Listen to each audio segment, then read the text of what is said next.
Susaya! Ay, God! Hinihintay akong taong i-unfollow ako. yung umaangat na sila, tapos nag-unfollow sila.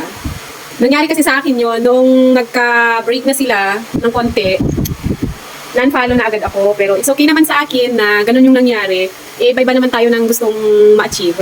So, yung mami din yun mami, na nag-start din siya sa ganung paraan. So, tinignan ko, umangat na pala. That's why ganun yung ginawa, pero okay lang. Tapos ngayon, may mami na umaangat. Hinihintay ko na yung family niya. Pero I think hindi ata nila gawin yun. Kasi iba naman siya Iba siya. Iba siya sa iba. Diba? Kaya, ayun lang. Na okay lang naman sa buhay natin na ganun yung ginagawa ng iba.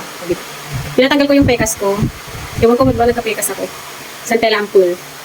Pero syempre, masaya naman ako sa mami na yon na umangat siya.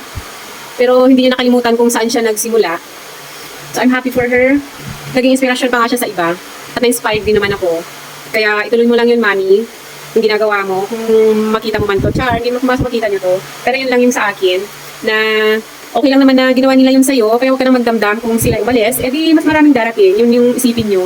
Na kahit na umalis sila, ganyan na. Tapos, may darating naman yan na bago. Malay mo, di ba? Hindi naman natutulog si Lord. Char. Kaya kung ginawa yun sa inyo, edi gano'n, yun, follow mo na rin sila para no hurt feelings, di ba? Para naman magkaroon ka ng peace of mind na ibig sabihin, hindi sila yung taong para sa'yo. Ganun yun. Kaya wag na tayong magdamdam sa mga nagaganyan sa atin. Okay lang yan, push mo lang yung ginagawa mo. I-push mo lang yung dahilan kung ba't ka nandito sa content creation. Di ba? Mag-improve ka pa. Yun yung kailangan natin, hindi yung sasamang loob natin kasi, malis na sila. Okay lang yan, nag-explore lang naman tayo dito. So, no hurt feelings, try your best, and keep going. Kaya mo sila dun sa ginawa nila sa'yo, ang gawin mo, mag-improve ka pa sa sarili mo. Kaya, ayun, yun naman yung mahalaga yung mag-improve tayo sa sarili natin. Kaya, ayun, ano na lang yung nasa isip ko, parang hindi masyadong masakit. Hindi naman masakit talaga, it's okay, may kanya-kanya tayong choice. Kaya yun, tulad ko, choice kong kahit nasa bahay ako, lalagay ako ng ganito, ng lip balm, di ba? O di ba, di gumanda yung labi ko, di positive na tayo, mahalaga kasi yung positive ka lang sa sarili mo. Saan ka pa? Hindi naman halatang naglagay ka ng isang lip balm. Ganda talaga ng ito. Doon ni Chris Cosmetic. So sa ating mga mami ko, just keep growing, growing, growing. Just keep growing. Yun na lang yung minomotivate natin yung sarili natin. Kaya, thank you guys. Then, be positive. Pabalundan ako, Susaya! ID verification is successful! Oh my God! Oh my God!